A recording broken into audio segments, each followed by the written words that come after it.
Good day to and welcome, I'm Vegetation, and today I'm going to show you how does Oblivion, or Elder Scrolls 4 Oblivion, perform on my 940M laptop. So on the left you can see my rig. It's i5-6200U, Ultrabook processor week 1, accompanied by the dedicated graphics GT940M with 2 gigs of VRAM.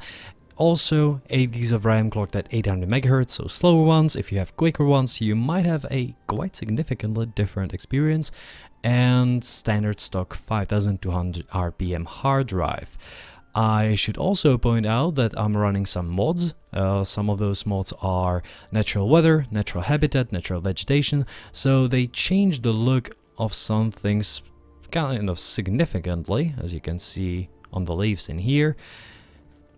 And they improve and change the performance a bit. However, you can change the performance even a lot more if you're into some quite better looks, such as, you know, more texture stuff.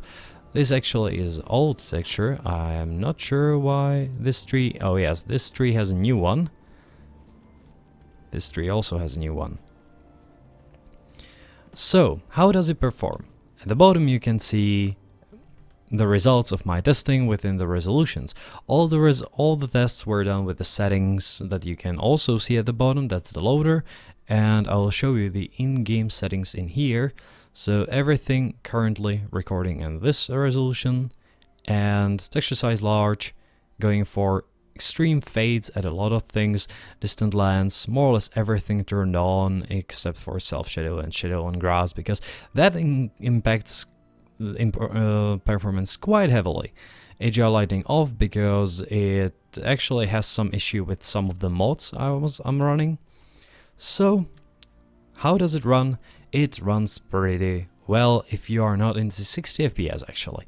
Running Oblivion, even though it's a really old game right now, or really it's kind of old game right now, it's, I firmly believe, over 10 years, at 1080p it goes somewhere around 40 to 55, 56.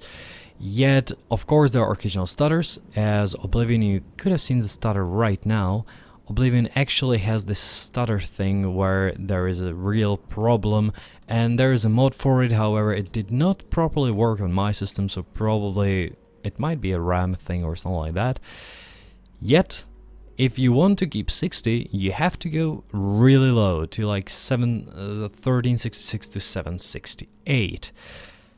That shouldn't be with the dedicated graphics of this kind, yet it is kind of nice that in the end the game runs somewhat similarly on the dedicated graphics and integrated graphics, yet integrated graphics does not manage AA.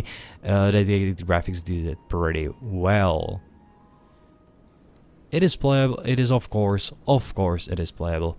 I'm not sure whether you are surprised or not. The real surprise would be if it were not playable.